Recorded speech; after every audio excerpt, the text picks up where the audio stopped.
Okay friends, welcome back.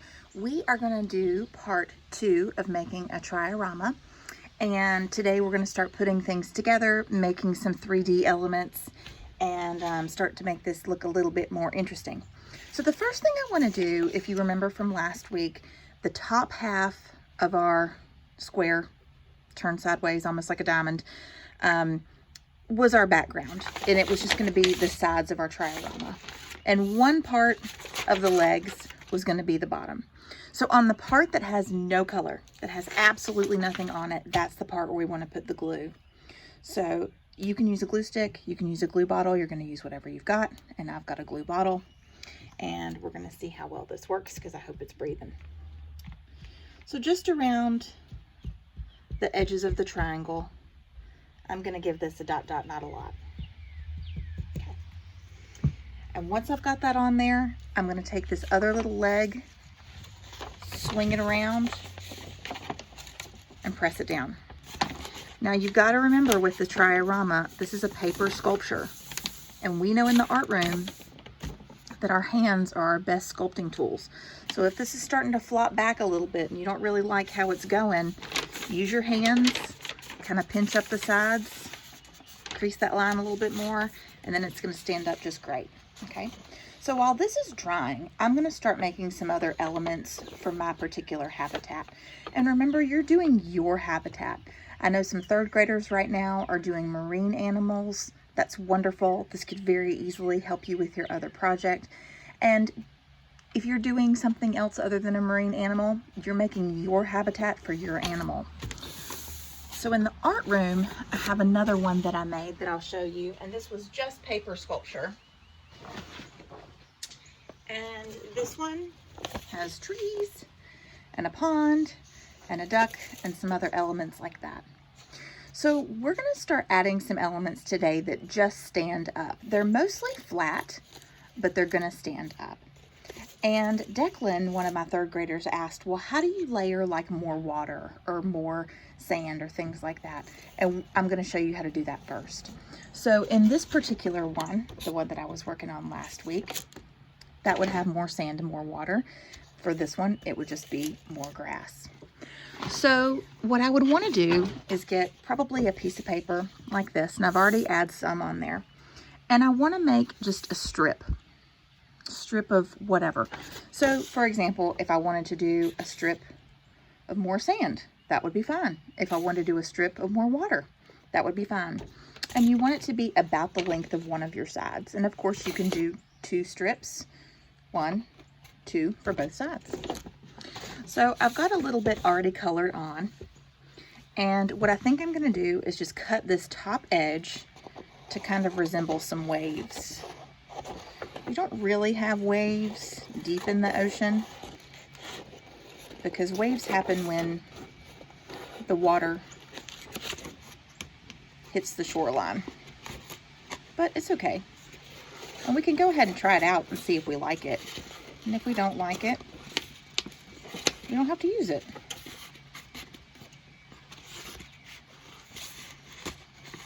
But there's definitely currents and things like that in the ocean, so maybe this is just a current. Okay, I'm going to hold on to this paper because I'm going to use it in a minute.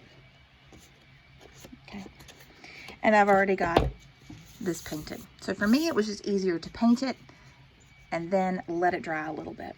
Okay, do you see this extra little part along the bottom here? We need that part, not going to cut it off. You're going to do something called folding a tab. So I want to fold this. It doesn't have to be very big, it just has to be big enough to where you can place your glue on there. So I'm going to get my glue bottle back. Ran away from me. And maybe even before I glue it, maybe I should check it and see if I even want to use it. And I would just put it in there and see how that looks. It's hard to show on camera because it's going to stick up. I might use it. I might even bend it a little bit more. That way it could be a little bit shorter. Because I want some of those plants to show. It was covering up too much. There we go. I'm thinking I'm liking it. It's pretty cute. Okay, so now we can put that in there. Dot, dot, not a lot. Okay. I'm going to take this bottom edge and I'm going to glue it down to the bottom of my triorama. And in the art room, we usually press, press, press, and hold and count to 10, because that way the glue will stick down really, really well. Okay, I could trim this off if I wanted to, but I'm not too worried about it right now. So that's pretty fun. It gives it some dimension. Okay, all right. So the trash that I had a moment ago, I think I'm gonna create some more, oops, sorry if that was from another class, some more seaweed, some more fish, some more things like that. So I think I'm gonna make a fish, and I'm gonna see if I can make it stand up, or at least stand out.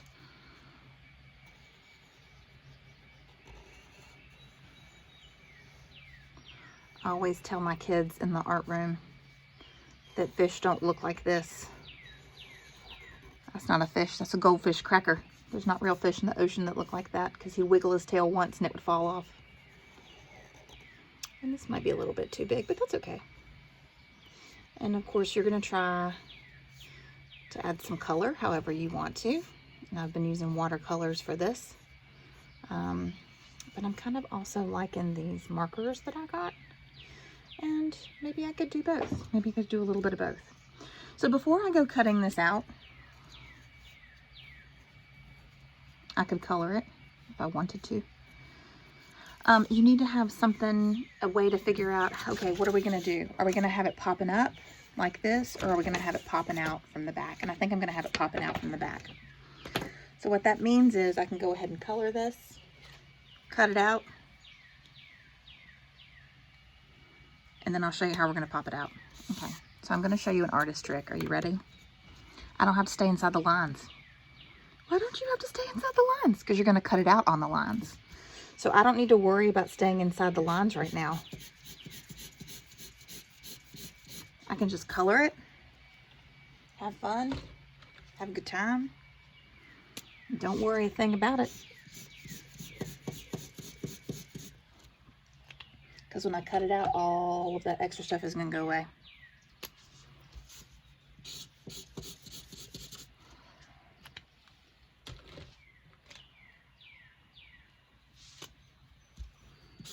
There we go.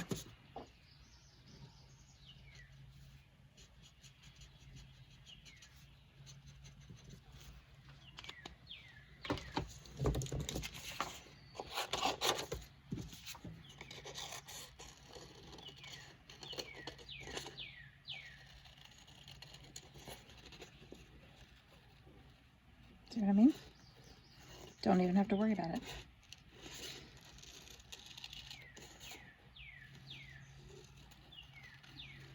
To me, it's those little tricks like that that just save me a lot of time.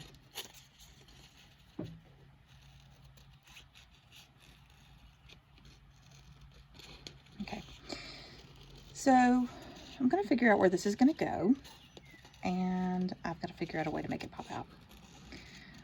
The trick with paper sculpture is there's a lot of things that you don't want to see.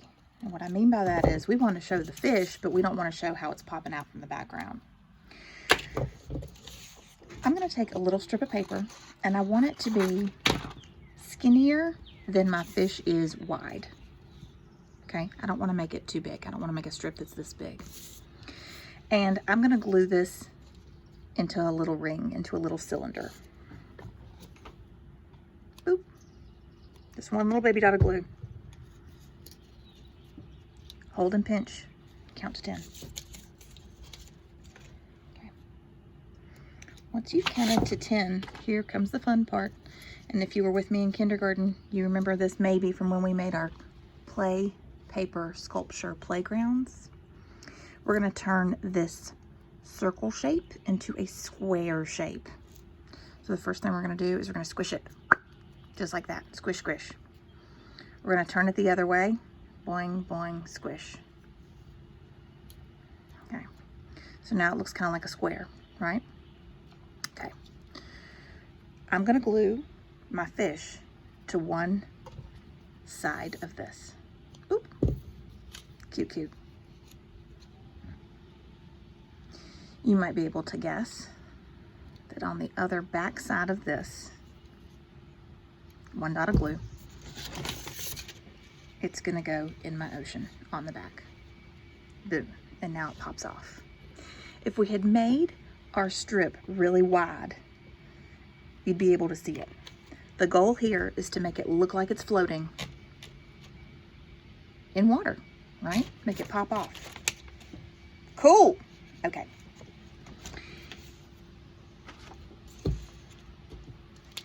If I wanted to make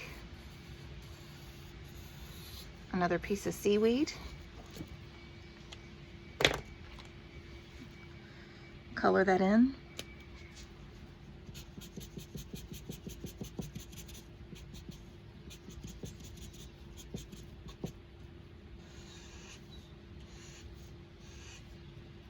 We're going to leave a little bit on the bottom for our tab.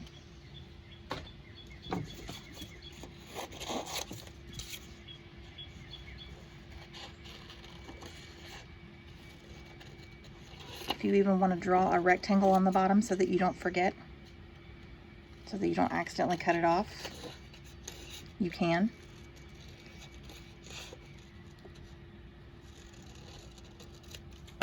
Leave a little bit on the bottom. Fold. Boop, boop, boop. There's your tab.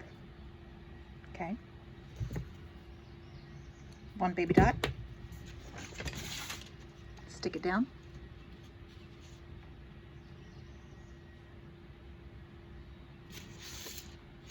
And now we're getting some stuff that's starting to stick off. So I've had a couple of second and third graders before in the past that have completely forgotten about the tab. They freak out. Oh my gosh, what am I supposed to do? I will show you. So you're making your thing, whatever it is.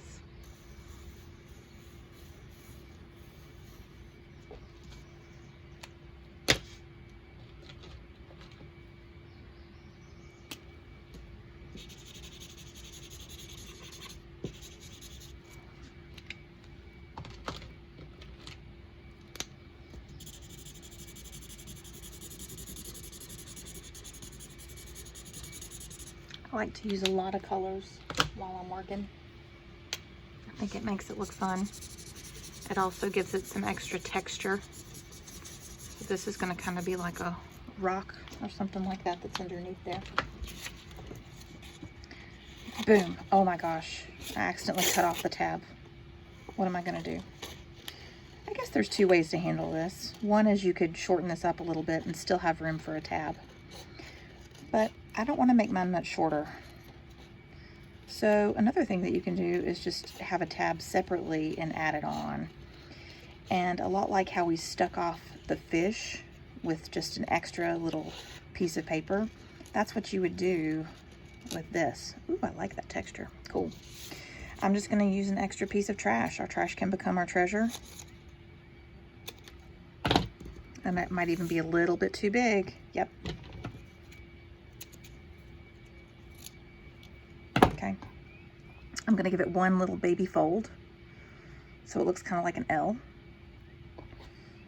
One side of this is going to go glue onto the back, and make sure that that fold lines up with the bottom edge of your object, whatever that might be. Okay. Hold that for a second. And look, you've got a built-in tab. Easy peasy. Okay. With paper sculptures, overlapping is wonderful because you can create a lot of dimension that way. It looks like you've got a middle ground, a foreground, and a background. So we're starting to look pretty awesome. Okay. So these elements are still mostly flat, but they are sticking up, and that's an easy way to make it look three-dimensional.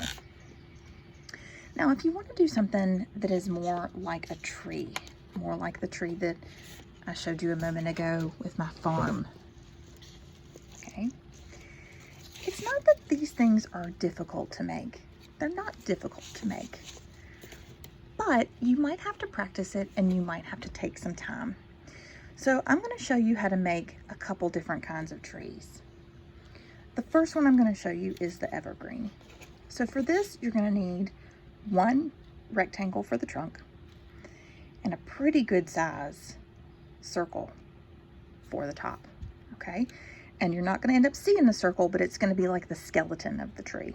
And we'll add on all those little fringy poos later. Okay. So I'm going to start with my rectangle.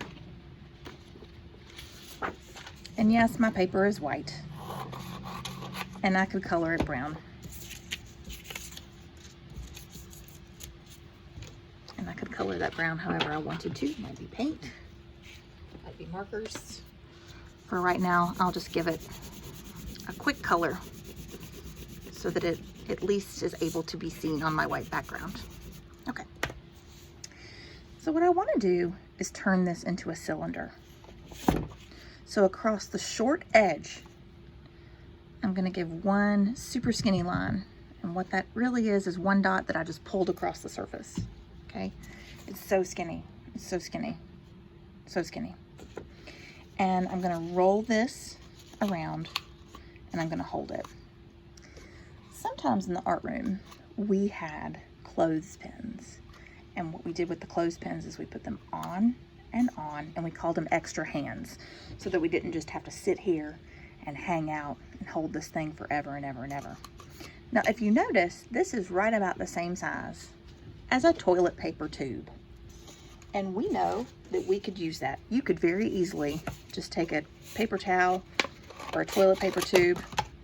Guess what? Tree trunk. Love it. Okay. So now the next thing that you're going to need besides your tree trunk is you're going to need the tree. And you're going to need something kind of big. And it needs to be the color that you need. Well, I told you it's going to be the skeleton of the tree. It's not going to really be the tree. So I'm going to do something a little bit off the wall. I'm going to use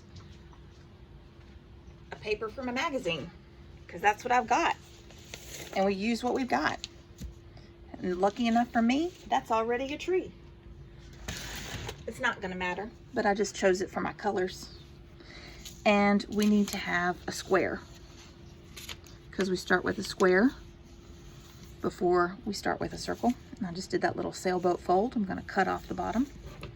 Might want to keep it so trash can become treasure. Okay, don't worry if it's perfect, doesn't matter. Okay. And I'm going to cut this into a circle.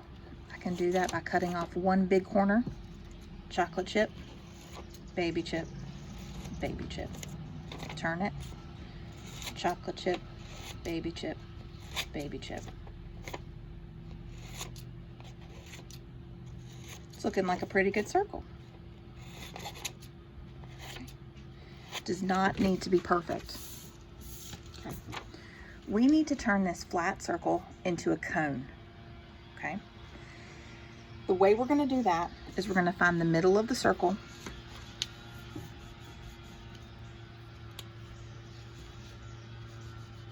So I'm just making a little line on the fold, close to where I think the middle might be. Now I'm going to make a fold up this way. Where those two folds crisscross, that's the middle. It's going to be a lot like when you were first starting the triorama and we had a square and you were making one cut. So I'm going to cut to the middle and stop. Okay. Just like with the triorama, how we put the legs over the top, one leg over the other, you're doing the same thing for the cone. The only difference is you are really spinning this a lot. So you're pulling these two legs pretty tightly so that you have a cone as small as you want it, like that. Or you have it as fat as you want it. Maybe you've got a fat tree. I kind of want mine a little bit small. And I'm not gonna lie, I'm kind of liking how this is going. I'm kind of liking how my little magazine pictures came out. I could just leave this alone. Oh, that would be wonderful. So if you've got some clothespins hanging out at your house that somebody says you can use, you can promise you can return them, you can put those up inside, snap, and you can make that happen. Okay. The trickiest part for a lot of people is adding the fringe on the top. Okay. So if you don't know what I mean by fringe, it's all of these little cuts like that. You might be able to see I've got two different colors. I have a darker green and a regular green all the way up. So starting at the bottom of the tree, you're going to kind of stick that off to the side for a second. You're going to have some strips of paper. And I like that so much. I'm just going to make it like this. And I'm going to do two at the same time because I'm fancy. The only thing I have to do is just put one over top of the other. Hold it, and you are going to snip.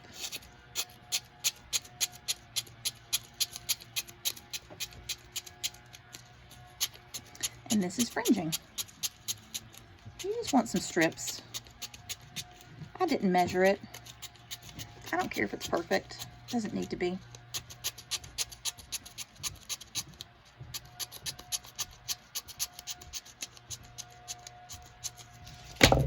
Woohoo! All right, so now it's all nice and fringy. I want this to curl up just a little bit. So I'm going to take a pencil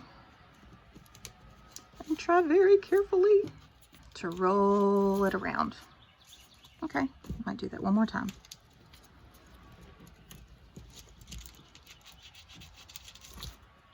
Woohoo! Okay, starting at the bottom of your tree, you're going to take this and glue it all the way around your tree. Once you've got one layer around the bottom, you're going to start moving up your tree until you get to the top. So I'm going to do a little bit so that you can see it.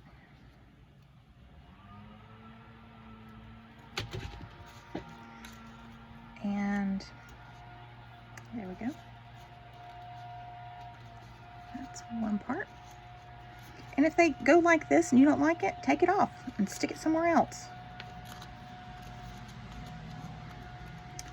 One of the tricks with paper sculpture is you don't want to use too much glue. Too much glue is going to make your paper wet, and wet paper does not like to move. It likes to flop and fall down. You can always add more glue, but you cannot take it away. Okay, so then once you've gone all the way around, you're going to do another little baby row right up above it.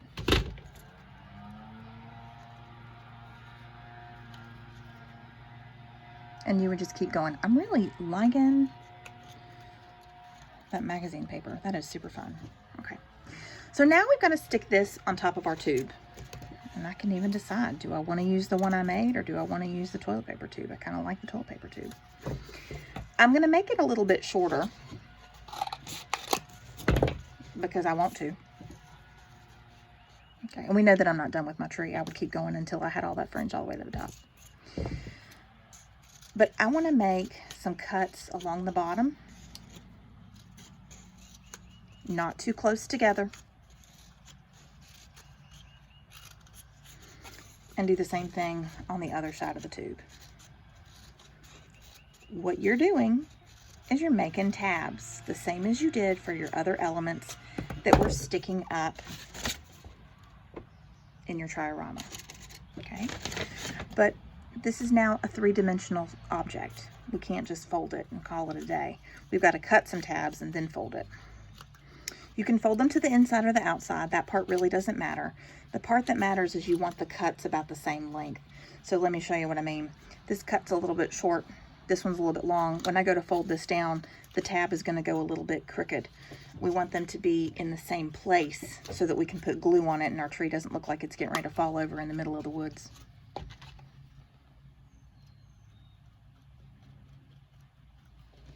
And inside of our triorama, and I'm not going to stick this down because this is underwater. It's not where an evergreen tree should go. We're just going to hold it down, and if you're able to stick your fingers inside, great, so that you can hold it down. If your fingers don't reach that far, a pencil will.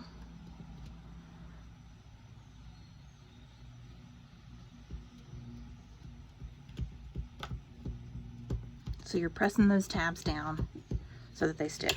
Okay, looking good. Okay, we're going to fold these a little bit, not much, just a little bit.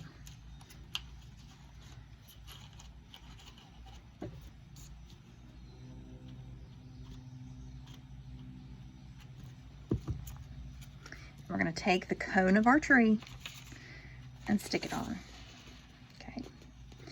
There's tons of different ways to make trees. Tons. The main way that you're going to stick on the trunk is the way that we just saw with the evergreen tree. But what if you had a deciduous tree, which is a tree that has leaves that turn different colors in the autumn or in the fall? Well, you might want to make different branches. So for that, what you might decide you want to do is first make some branches.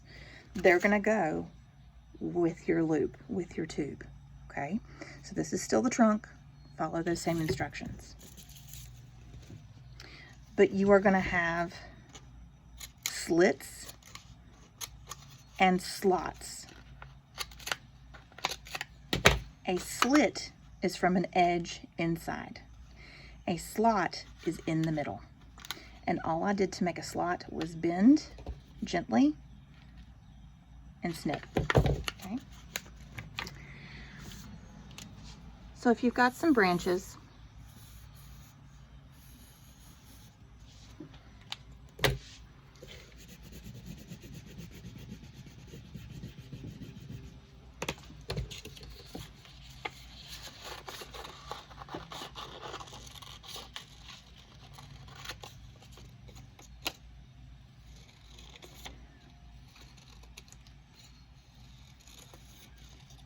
you can put them on either slits or put them in your slots. So what we need to do, we're going to put them up top here like that. I want to make another slit, and I'm going to make these two go like that. I'm going to sniggle that in, push it down, and I don't even really need glue to keep it there. Okay. Make some more. It's going to start to look like a tree. Another thing that you can do is you can use the slot.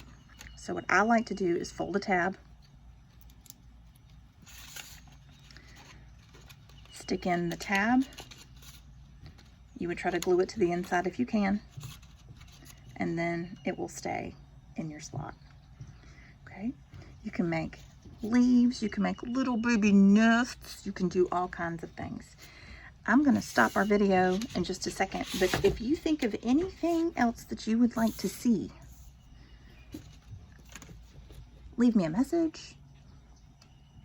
My students can dojo me or whatever they need to do to get a hold of me to let me know what they want to see, and we'll make another video and I will show you. Have a great day and definitely have fun. See you soon.